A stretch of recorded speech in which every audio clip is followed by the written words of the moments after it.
타석 유영모에게 길을 묻다. 74번째 시간입니다. 언어는 세상을 보는 눈이며 민족의 기억, 언어는 세상을 보는 눈이며 민족의 기억이라는 제목으로 말씀드리겠습니다. 제9장 말은 하느님의 마로 우리말에서 듣는 하늘의 소리. 1. 언어는 세상을 보는 눈이며 민족의 기억. 인간이 철학적 동물임은 잘 알다시피 인간이 이성적 사유 능력을 갖추고 있기 때문이다. 그리고 인간이 이성적 동물일 수 있는 것은 그가 말을 할 수 있기 때문이라는 것을 고대 그리스인들은 일찍부터 간파했다. 그래서 그들은 인간을 언어 능력이 있는 생명체라고 규정했던 것이다. 이 그리스적 인간 규정이 로마 문화권으로 번역되면서 이성적 동물로 변했다는 것은 주지의 사실이다. 인간은 말하기 때문에 이성적인 동물인 것이다. 그렇다면 인간은 어떤 언어를 말하는가? 개인의 언어는 그가 그 속에서 성장한 일정한 공통어이다. 이 공통어는 바로 그의 모국어이다. 그 모국어에서 개인은 사물을 이해하는 것이며 그의 경험은 그가 알고 있는 것에 지도를 받는다. 경험은 개인 자신이 소화하는 인상에서 우연히 일어나는 것이 아니라 모국어의 인도를 받는다. 일상생활에서도 과학에서도 모국어가 개인의 해석과 사유의 세부에 이르기까지 결정적으로 간섭하고 있다는 것이 확정된다. 따라서 우리는 모국어가 우리를 대신해서 사유하는 것이라고 말할 수 있을 정도이다. 모국어는 모든 사람에게 그의 언어 공동체의 언어이다. 한글은 한국의 언어 공동체에 속하고 있는 모든 사람들의 공동 소유제이다. 그 공동체 속에서 인간들은 언어의 소유자들이다. 바로 언어에서는 어떤 인간도 이 소속성에서 벗어날 수 없으며 언제나 한 언어 공동체에 속한다. 그러므로 언어는 가장 일반적인 문화재이다. 어떤 인간도 그 자신의 개인적인 힘으로 말미암아 그의 언어재를 소유하는 것이 아니다.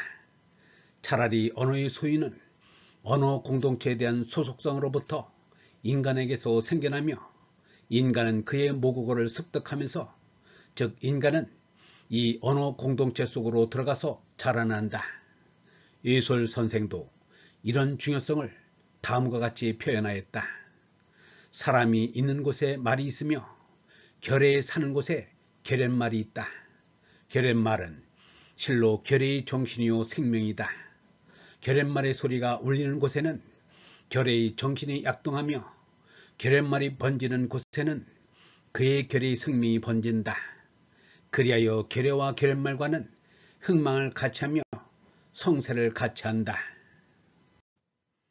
모든 민족에게는 그 언어 속에 하나의 세계관이 갈무리 되어 있는데 우리는 이를 언어 공동체의 운명, 그 지리적 역사적 형세, 그 정신적이고 외적 조건 속에서 형성된 그 민족의 세계관이라고 말할 수 있다.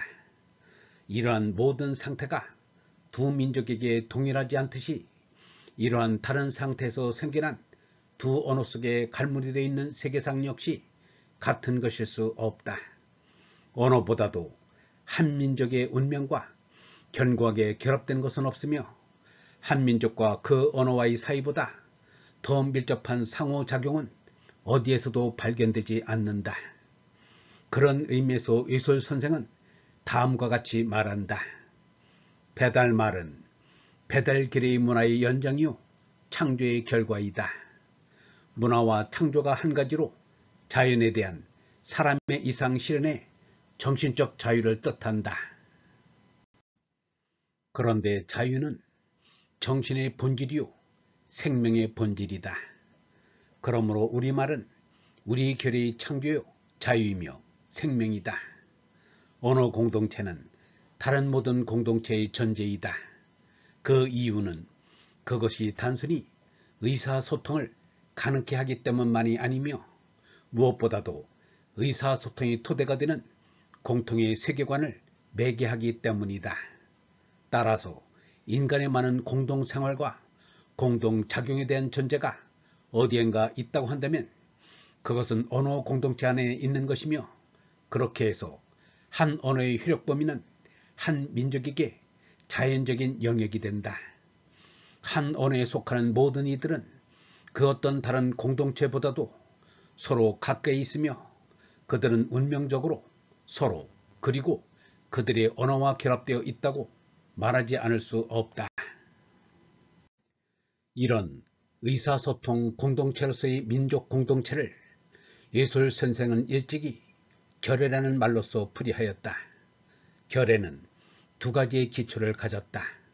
하나는 자연스러운 기초이니 한 가지의 피를 타고 한 땅에 나서 사는 일이요, 또 하나는 문화스러운 기초이니 한 가지의 문화를 지니고 있는 일이다.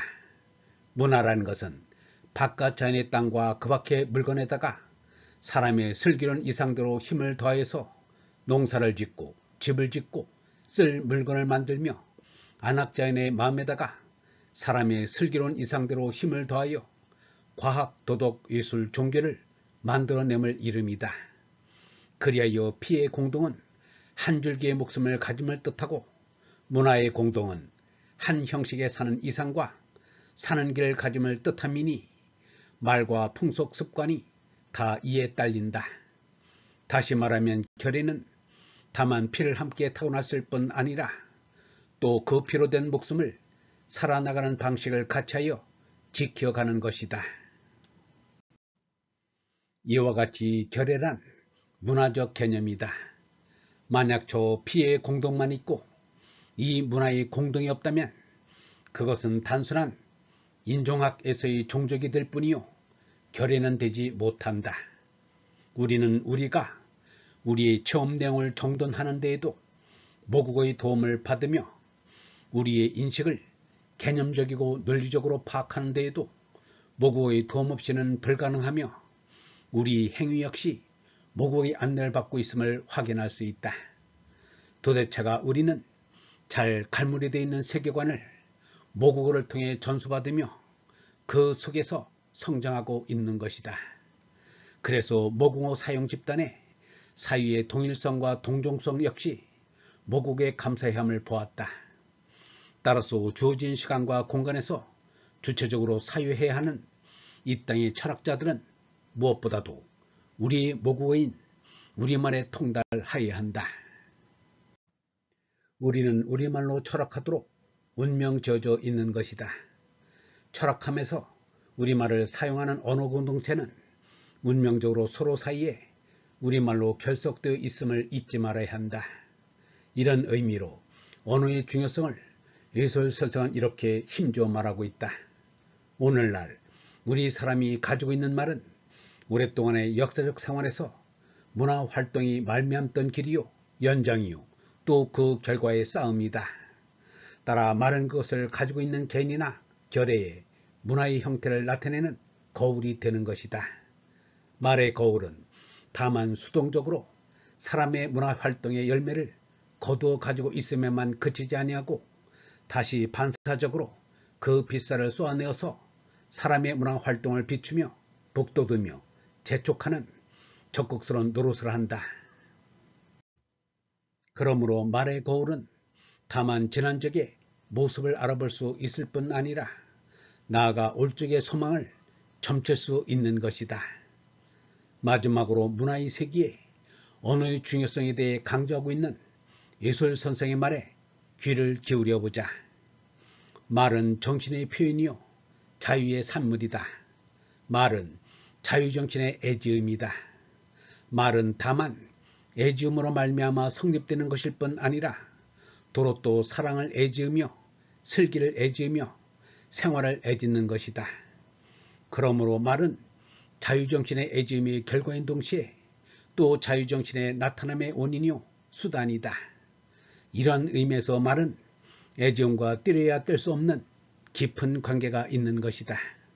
애지음은 사람 살이에 충실한 번짐이라 이것 아니고는 문화에 밝음이 없으며 이것 아니고는 생활에 충실이 없다. 말은 결코 단순한 빈그릇이 아니라 내용 그것이다. 말은 애져진 문화의 꽃일 뿐 아니라 또 문화의 애지음의 걸음이다. 영성신학원 다속 아카데미의 하늘소리였습니다.